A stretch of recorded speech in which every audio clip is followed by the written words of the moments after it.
Well, happy B-Team Sunday. Just kidding. You thought I was going to say Happy Father's Day. Gotcha. Happy Father's Day. I am so honored to be preaching today. I was trying to go back and think about the last time that I actually did preach, and I'm pretty sure it was 3 years ago. And so I was like, oh my gosh, I don't even know how to do this anymore. So we're going to give it our best shot. But anyway, if we don't know each other, my name's Tyler. I'm the student pastor here at the church. This will be relevant here in a bit. But my daytime job, I'm an elementary STEM education teacher. So I teach preschool through fifth grade how to be good humans, hopefully. So anyway, it's a little intro about me. But today's not about me. But I do want to wish you Happy Father's Day, and I do want to also acknowledge that today is fairly difficult for a lot of people. This might be the first Father's Day without your father. You may have a strained relationship with your father, whatever it may be. I understand this is hard, and so I do want to acknowledge that. But today's not going to be your typical Father's Day sermon, I should say. Yes, we're going to kind of specifically look at men, but I think this message correlates with everyone, men, women, children, whatever, that we go. And I do want to also note that although our sermon title is Imitate Me, the me here is not me. Don't do that, but imitating Christ, as we'll see. So if you have your Bibles, we're going to be in 1 Corinthians chapter 11 this morning, starting in verse 1. I think we should also say that Father's Day doesn't just celebrate the biological fathers of the world, but I think in my book, a person whom you share DNA with and is a positive male figure in your life could also be celebrated this Father's Day. I'm very blessed to have my biological dad, who's awesome, incredible. We spent yesterday golfing together, so we had a good time. And then I'm also blessed to have. He's not in here, right? So I can say this. That have a wonderful father-in-law in Kyle Strasser, and so I've got awesome men on both sides of my family, and so definitely blessed in that regard. People that I'm not even blood related to that I would consider to be positive male role models in my life that I can look back on and say, oh my gosh, I would not be the person I am today without their influence. So that's kind of all we're encompassing today, I think, when we say Father's Day, not taking anything away from biological dads at all. I just think that, as is Mother's Day, right? Like, just all of the women, all of the men in our lives that mean something to us, we should definitely celebrate them. So, 1 Corinthians, we hope you're there. I'm going to give you a quick rundown. And if you haven't read the book of Corinthians, it is a very large volume that has been split into two letters, the 1 Corinthians and the 2 Corinthian letter, written to a church in Corinth. These people were terrible Christians. If you think you're bad, read Corinthians, and then you'll be like, all right, that's cool. I'm not as bad as I think I am. We're doing all right. Things got so bad in their church that Paul had to give them exclusive, like, hey, Corinthian church, the rest of the church is doing this, like the global church is doing this, but because you guys are so bad at this, you are only allowed to do this, this, and this. And so it's a whole time, and it's great. So 1 Corinthians 11, starting in verse 1, super simple, super easy.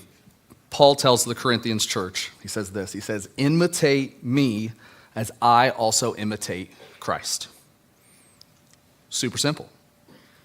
Paul, and you can see in your Bibles, if you just look back at the headlines of the chapter previous and stuff around, Paul is trying to tell these people that they're making it harder than what they're doing.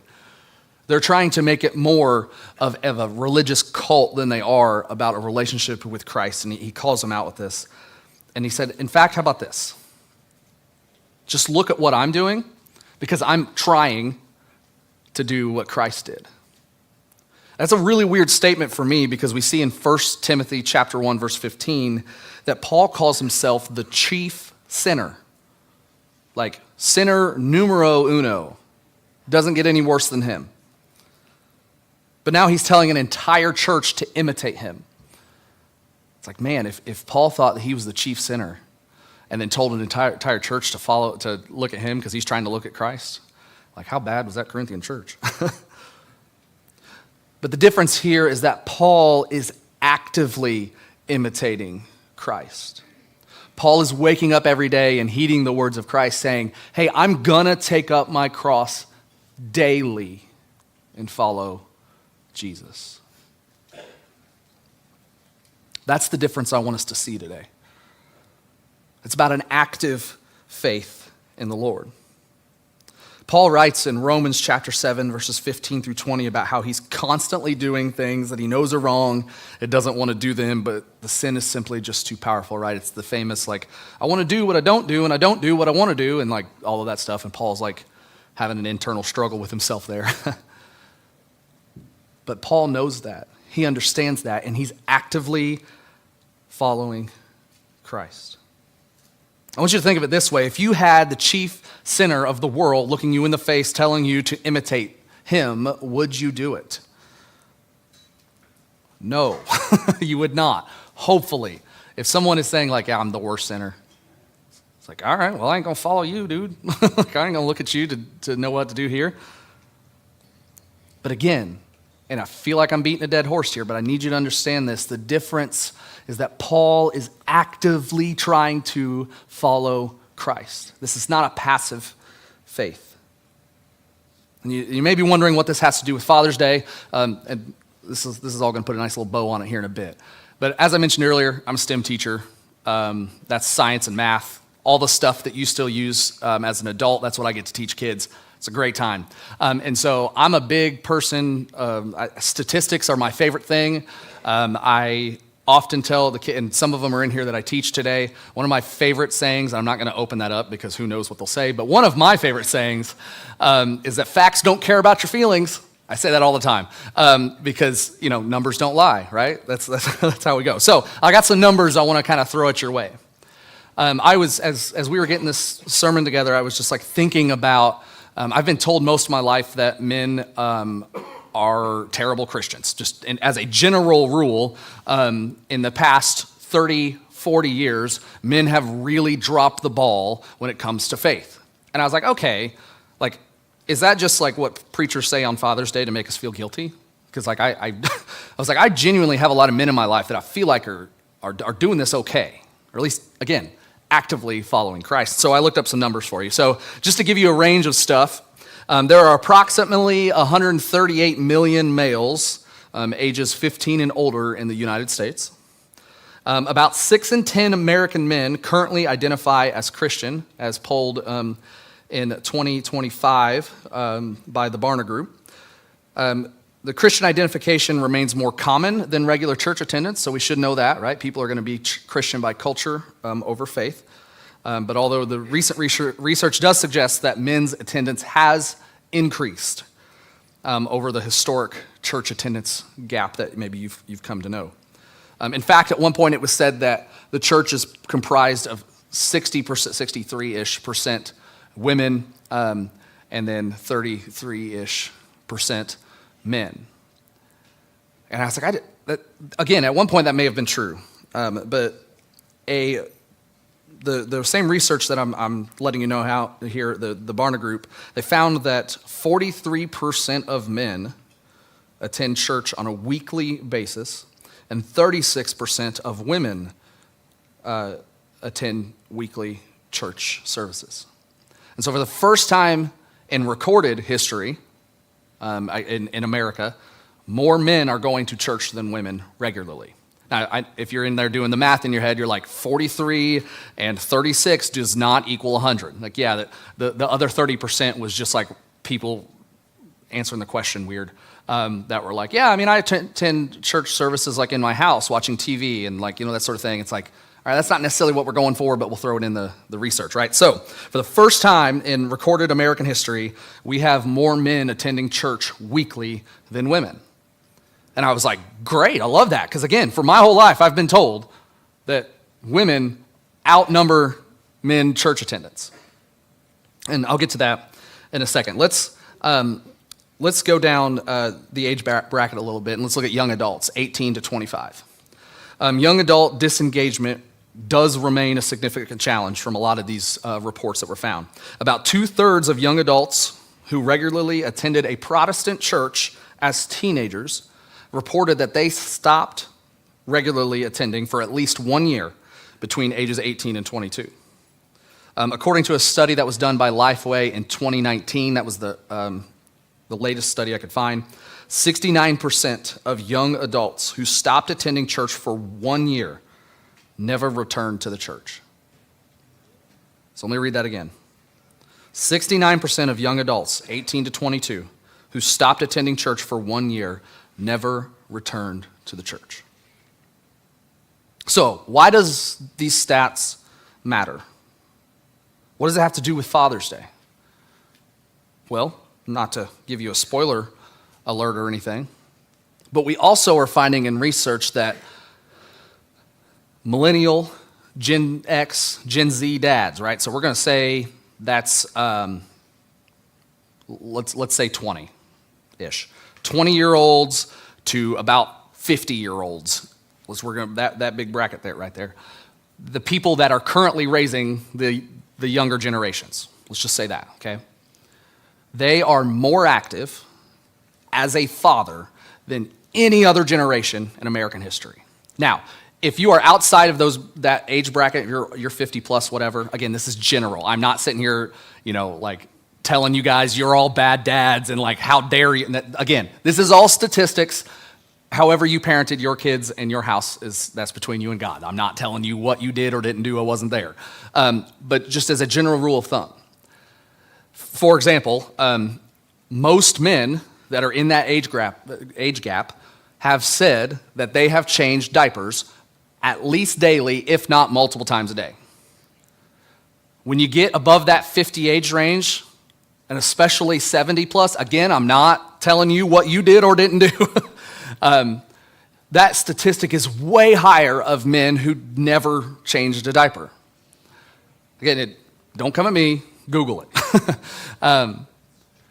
We also find that those fathers that were outside of that age range were not attending sporting events regularly. They were not showing up to their kids' school regularly. Well, people can say, well, yeah, that's because they were working. Absolutely, I hear you.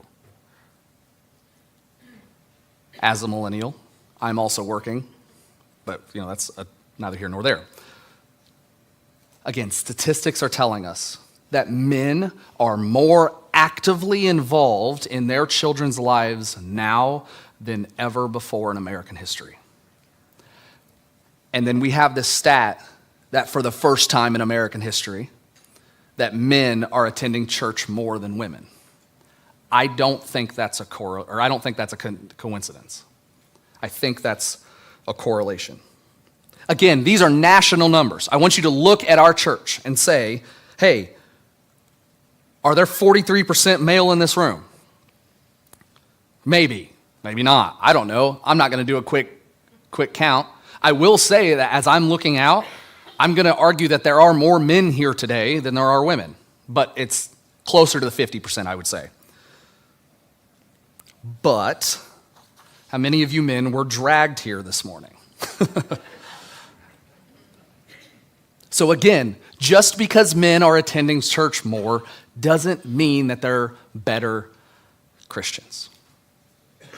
Now, if you put more wood in a fire, is the fire going to get bigger? Yes. So if you attend church more, will your faith be better? Thank you. Thank you, Damien. Absolutely. Yes. 100%. Again, facts don't care about your feelings.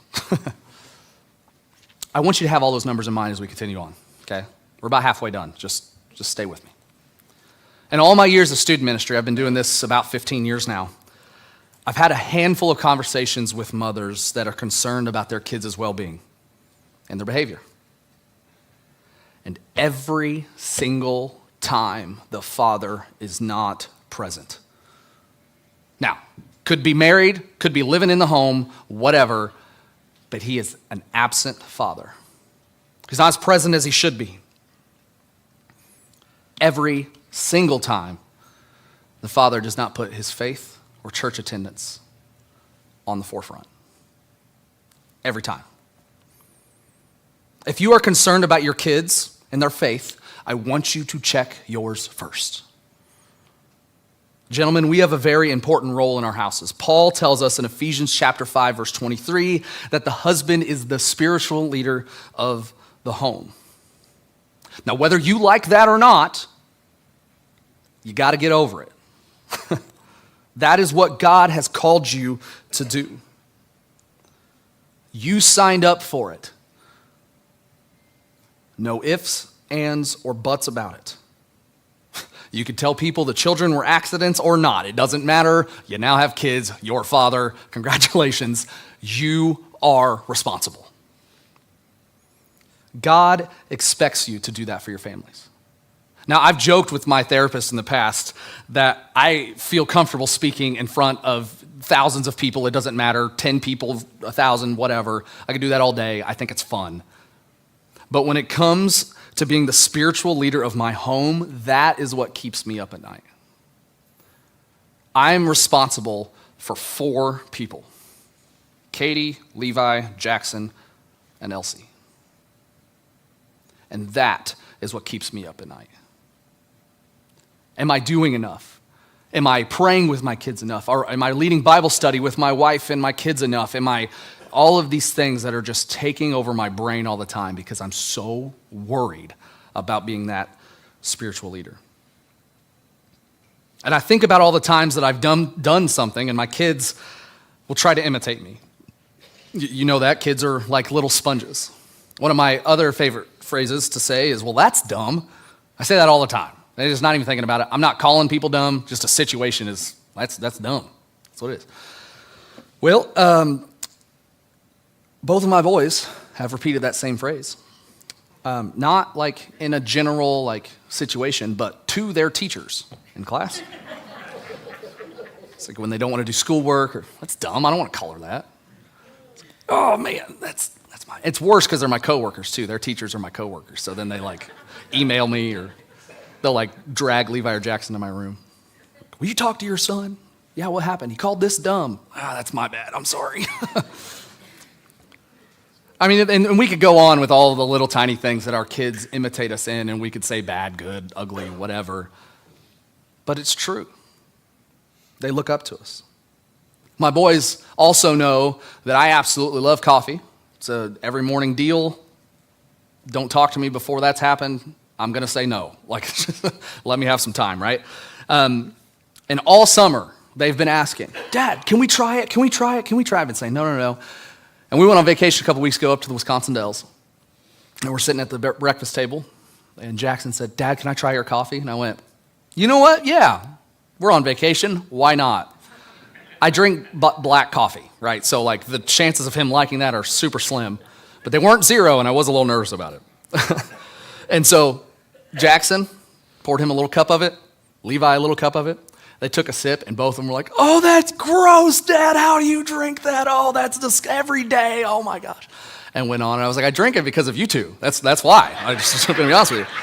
And it's funny because even after they tried it, Jackson still tells me, Dad, I wish I could drink coffee every morning like you. And in reality, what he's saying is, hey, Dad, I want to spend the morning with you. And so we've started having coffee mornings where I've set very strict rules, like you cannot ask me questions. Not a mile a minute. We're not doing that. But we can sit on our back porch. You can drink your juice. I'll drink my coffee. Just enjoy nature. And they've been doing that, and it's wonderful. Levi's also been watching me play chess for a while now, and he's starting to really get into it. And so this summer we've been doing chess lessons with him, which that's a struggle, but it's fine. Because, well, I won't get into that. But anyway, he's wanting to play that with me more often. I'm also a big WWE wrestling fan. That's kind of my guilty pleasure, what I do in my spare time, if I have it. And I now have Levi, Jackson, and Katie, mind you, hooked on wrestling. So it's wonderful. Katie will tell you that she doesn't like it, but then she'll be like, hey, who won that match the other night? She'll like ask me questions about it. And I'm like, you should have watched it with me. And then she does. It's the whole time. But they're doing that sort of thing. Again, all silly kind of fun things, but they are still imitating me. And then I think about the spiritual side of things. And I think that one of the things I feel like I've done right is that every single night from the moment that Levi was born, me or Katie have prayed with our kids. Every single night. Now, there are some nights that we come home late, they're already in bed, but we go in there, lay our hands on them, and we pray over them, hoping that they don't wake up. But we still do that. And every Sunday night, now that the boys are older and that they're saying their own prayers, and it blows my mind because they're praying about things that I would never consider that are incredible prayers. You know how kids are. But every Sunday night I lead a prayer as, again, leader of the household, the spiritual leader of the household. I feel like we should start our week off in that way. And then I see on Monday and Tuesday night when Levi and Jackson start to pray that their prayer in general matches the same kind of style and format of the prayer that I'm praying on Sunday night. And I'm not sitting here telling you like, oh yeah, look at me, I'm doing this right. I'm not doing it right. But that one thing I feel really good about.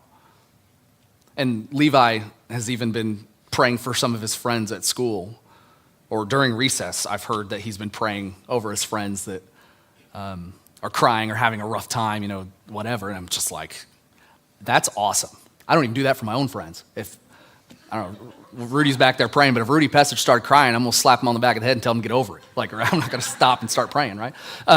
So whatever it may be, I'm just so proud of them because of one little thing that I'm doing. They're imitating me in that because I am imitating Christ. And I do want to shift gears again, just a skosh. Stay with me, same car. We can all agree that our world is pretty chaotic. Even here locally, we can see the hate and disgust on the internet from people. All the chatter pages, all of the, well, we won't get into that. All the Facebooking. It's awful. And just about daily, I tell myself I'm going to delete Facebook every day. I open it up, I'm like, I'm done with this. This is dumb. But then I see my friends post stuff about their kids or post stuff about what they're doing. I'm like, oh, okay, this is not bad, right? But in fact, I think social media, I will argue, is the downfall of the world. To be very dramatic about it, I genuinely think social media is an antichrist as a whole. But that's a conversation for another time. But I want us to ask this question. How are you, again, today's Father's Day, so we're kind of focusing on men, but this is a men, women, child question. How are you imitating Christ in the public space? Social media is public. That's why I talked about it. How are you imitating Christ at work? How are you imitating Christ at Walmart? On social media? How am I imitating Christ in the public space? I told my dad yesterday that I am this close from taking my kids out of all youth sports because of, and I'm going to use the phrase that I use again, because of how dumb youth sports has gotten. Adults have ruined it. I have seen with my two eyes grown men and women getting kicked out of 9-year-old baseball games because they're arguing with a teenage umpire who's making $20 for the game. I've seen with my own, well, I haven't, I've heard this story and know people who saw it with their own eyes, that a soccer coach got kicked out of a 3rd grade soccer game for arguing with a referee. It's stuff like that that makes me question, how are we imitating Christ in the public space? Now, those two stories that I just told you, those people, to my knowledge, are not Christians. So like, heathen does what heathen does, right? But I've also seen Christians get pretty nasty too. Here's a funny story. I used to coach varsity girls basketball at Crawfordsville High School. And I had the wonderful privilege of coaching during COVID. And that was a very miserable experience. But anyway, so on the bench, we all had to be wearing masks or whatever. I am a very outspoken person in my faith. Everybody knows that. I take that question very seriously. How am I imitating Christ in the public space? we had other coaches on the team who weren't great people, wonderful people. They just held themselves a little different, and they like to, cuss a little bit at the refs and carry on or whatever. Well, I was the varsity assistant coach. This other coach was the varsity or the junior varsity assistant coach. So like in pecking order, the last in the line. And they always like to chirp at the referee. Well, we had masks on, so nobody could see if you were talking or not, and he took full advantage of that. And so a couple bad calls, he was running down, the ref would run by, and he would just expletive at him. And the ref was kind of ignoring it. I was like, hey, stop. He'd run back, another one. That was a terrible call, whatever. The third time he came by, this coach did the same thing. And that referee turned around and teed me up. It's the only technical foul I ever got as a coach. I was like, I didn't even say anything. Because that's what they all say. I heard you over here cussing. You were over here in front of kids. I'm like, I know it wasn't me.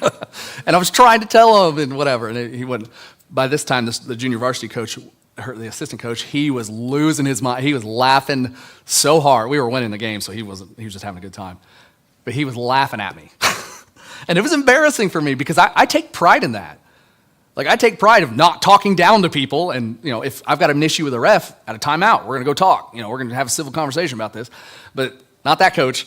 And I was so embarrassed. And I kept saying, after the game, I was like, I'm telling you, I'm not trying to throw he deserved a technical foul, absolutely. But now that goes on my record. And it says that I, as a varsity coach, has got a technical foul, and I didn't even do anything.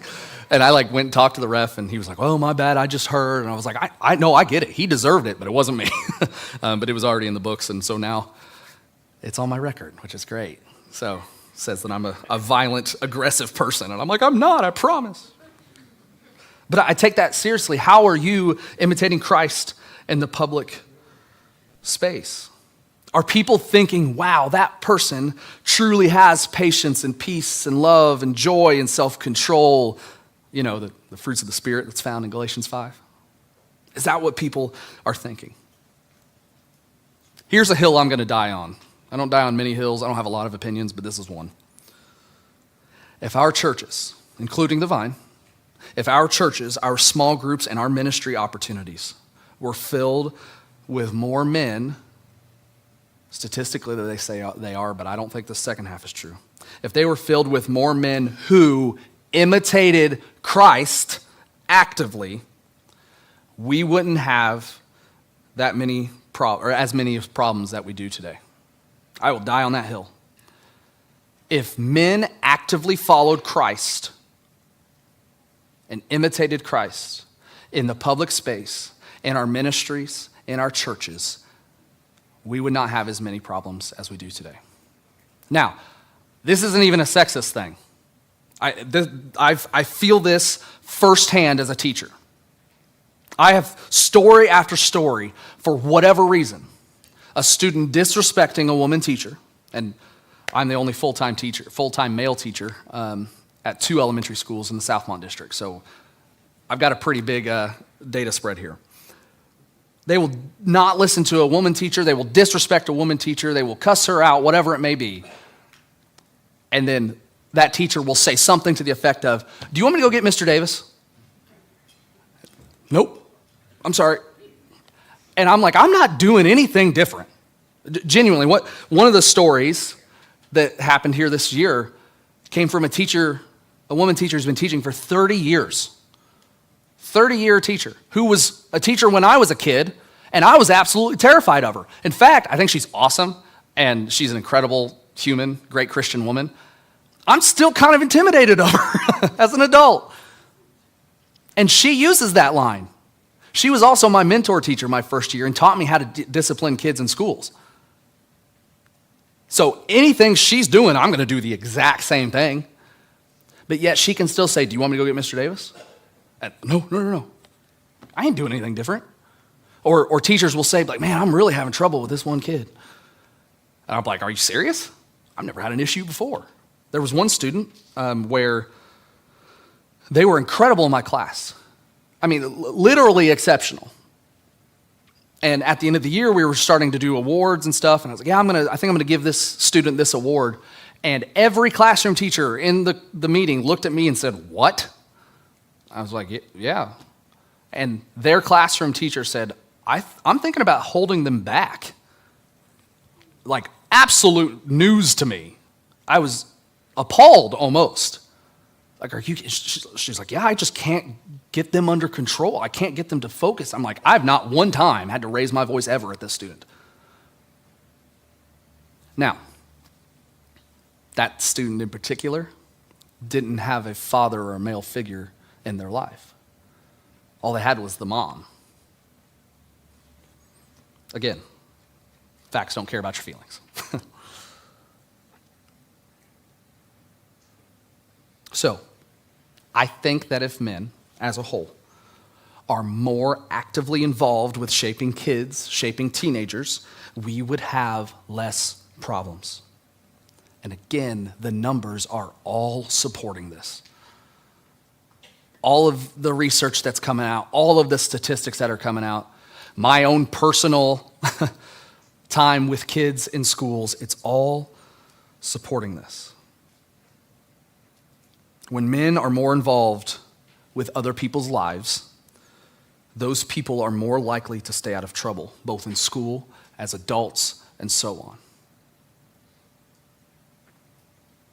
Ask anybody that you know that has served any sort of jail time or has been in trouble with the law at all. I will argue, and the data suggests this too, that 85% or higher of them will say that they didn't have a strong male influence in their life. Again, I am not upset with women at all. We all know that women are better than men in every category. I don't know why, well, I do, but I don't know why that's the dynamic. As a person, I don't, but then I look at Scripture, and that's how God wired us. That's how God made us. And again, you can come at me all you want, but I'm just going to be like, that's all I'm going to do. This is a general rule of thumb. I'm not attacking anybody today. There's not a single person that I have in mind necessarily. It just is what it is. And men as a whole has prioritized a lot of things over faith. And here are some things. I want to give you a list of it, things that grind my gears when it comes to men. We have, and I've done some of these things too, so, preaching to the choir. We have, as men, we've decided that at some point that hanging out with the guys is more important than tucking our children into bed and praying with them. I've had conversations with men before where they said they work late or whatever, and their kids are already in bed.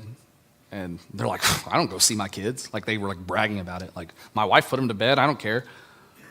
And I was like, it's kind of messed up, man.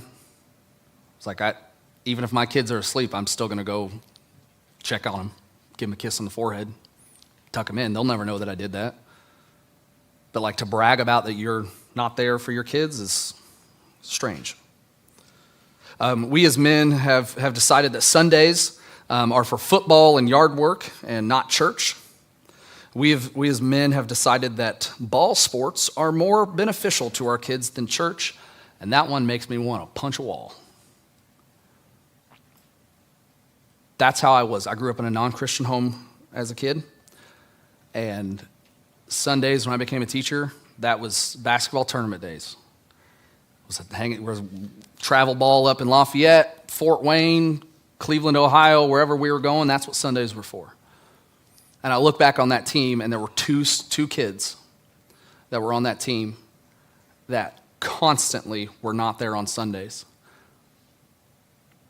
And they're incredible adults now because their family prioritized church. And in fact, one of those people, and they're not here today for me to brag on them, but one of those people was Austin Frederick, Jake and Samantha Frederick's son. And Jake was one of the head coaches. Very rarely were they there on a Sunday. Very rarely. Because they were back here going to church.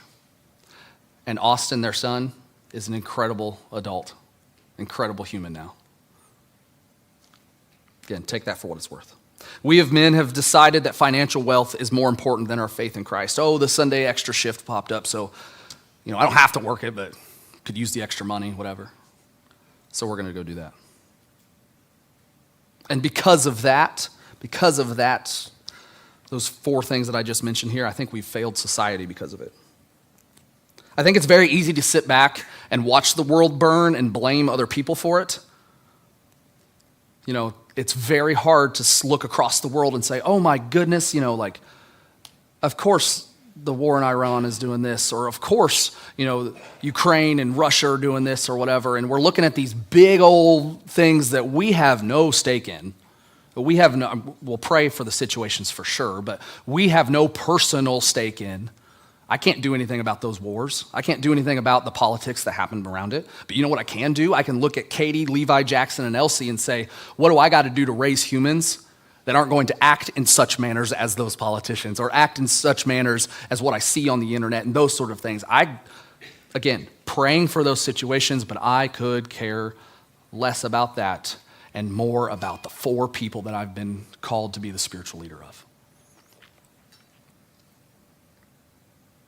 So, have you looked at the lives of those that live within those 4 walls around you? Is your family just as chaotic, but you have become blind to it? Because it always just works itself out. And just so you know, it works itself out because you have an awesome wife. The world needs fathers now more than ever. It's time to step up, commit our way, our lives, our homes to God. If you're tired of how this world is, start with your home. Start with your family, period, bar none. Now, grandfathers in the room who think that you're getting by stuff, I want to talk to you for a second. I would not be a Christian if it wasn't for my grandfather. I would not. He is the one that came on his golf cart on a Sunday morning and picked me up, drugged me out of bed, and picked me up and took me to church in Ladoga. He is the one that constantly prayed for me. He is the one that called me over to his house to have heart-to-heart conversations with me. If not for my grandfather, I would not be a Christian. So grandfathers in the room, older men in the room, your job is not done. Your job is not even close to done. If you woke up this morning and you got lungs in your breath and you're breathing, guess what? Your job is not done. When you wake up in glory with the Lord, you can rest then. You'll be all right. If you look at your families, if you look at everything as the patriarch of your family, is there anything you could be doing right now to help control the chaos? Is there conversations you need to do, people you need to call, brisket you need to smoke, whatever it is, to invite people over, to come into your space, to mentor them, whatever it looks like? What is it like? Because when we say imitate me as I also imitate Christ, Christ was a 30-year-old man who took a bunch of teenage and young adult men and said, hey, come follow me. And guess what? Because he did that, here we are 2,000 years later, 5,000 miles away from where that happened, talking about the stuff. Imitate me as I also imitate Christ. When was the last time that you prayed with your family? Not at the dinner table for the food. I'm talking about, oh, hey, my daughter called me. My 40-year-old daughter called me, and she's crying because her husband just walked out, slammed the door because they got into this fight. Okay, Dad, get in the car, go over there, lay your hands on your daughter, pray with them, take your son-in-law out to dinner. Say, what's going on? Like, I'm not trying to get involved in your marriage. It's your marriage, but like, what can I do to help you guys? Marriage is hard, I get it. Whatever it is, okay? As the patriarch of the family, you have the right to do that. When was the last time you read scripture with your kids? When was the last time that you spent time with God asking for direction for your family?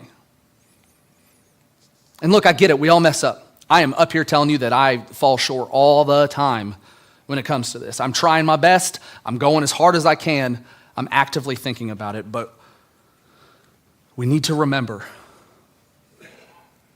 We need to remember to imitate Christ. I want to encourage you. You do? Yeah. Paul said he was the chief sinner, right? So if we know that language, chief is like top dog. He is the sinner. Have we not have Paul, we wouldn't have half, if not more, of the New Testament. We wouldn't have Timothy. We wouldn't have James. We wouldn't have several other New Testament writers. Paul recognized that he was failing sometimes, but said, I'm going to wake up every day and I'm going to choose to follow Christ. So, men, are the people in your life looking up to you? Kids, wives, co-workers, doesn't matter, someone somewhere is looking up to you. If Paul, the guy who helped plant churches in 3 different continents, the guy who wrote over half of the New Testament, he wrote most of the doctrine that we hinge our faith on. If that guy says he is the chief sinner and still has the confidence to tell people about Christ, what is your excuse? The only thing holding us back from Jesus is ourselves. This is a man, woman, child thing again. The only thing holding us back from Jesus is ourselves. We think we have to be better. We think that we have to impress people that don't care about us. That's why men, I get it. That's why we got our toys, right? That's why we got the big old trucks and the fast cars and the stuff. I mean, I love it too, don't get me wrong. Part of there is like, man, I want somebody to pull up at the stoplight and be like, man, that's a cool truck. Why? You know? Are we trying to impress people that we don't know with our stuff? That's the opposite of what Paul is saying here. Paul's saying, hey, I don't have my life together. In fact, I really don't quite know what I'm doing. I understand that it's partially falling apart. Paul got arrested a lot, so he's probably pretty discouraged some of the time. But he does know that he has Jesus. He has the confidence that he will continue to work things out for his good, that Jesus will work things out for his good. Paul knows that Jesus died for him, for all of us, so we can have that relationship. And because of that, Paul says, so I'm going to imitate him. And if I imitate Christ, you should be doing what I'm doing. That's what our verse is this morning. You don't have to be anywhere close to perfect to lead your home well. Nowhere near it. I'm not. You can just ask literally all 4 of the people I've been talking about today. But you only have to follow the words of Jeremiah in Jeremiah 17, verse 7. It says this, it says, blessed is the man who trusts in the Lord and whose hope is the Lord.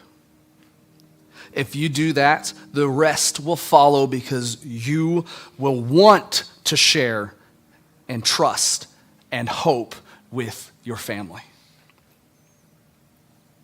So men, my challenge to you, to me this week, is that we gotta lead our homes spiritually. It is not an option. Again, statistics tell us that when men don't lead their homes spiritually, things get worse. Kids stop going to church. Wives quit caring. Divorces happen. It just goes downhill when that happens. And that's the beautiful part about grace. You get to wake up every day and say, God, I jacked it up yesterday, but today it's a new day. We're gonna try it. So men, our world needs that more than ever. Step up. The time is now. Let's pray.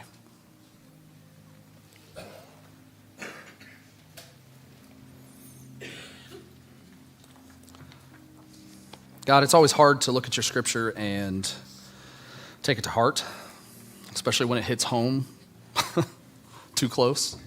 We like to ignore it. We want to pass the buck off or whatever it is. But again, the fact is that that's how you've created humanity. So I pray for the men of our church, the men of this world, that we step up. We step up in a way that honors you, allows us to spiritually lead our homes, the people around us, whatever it may be.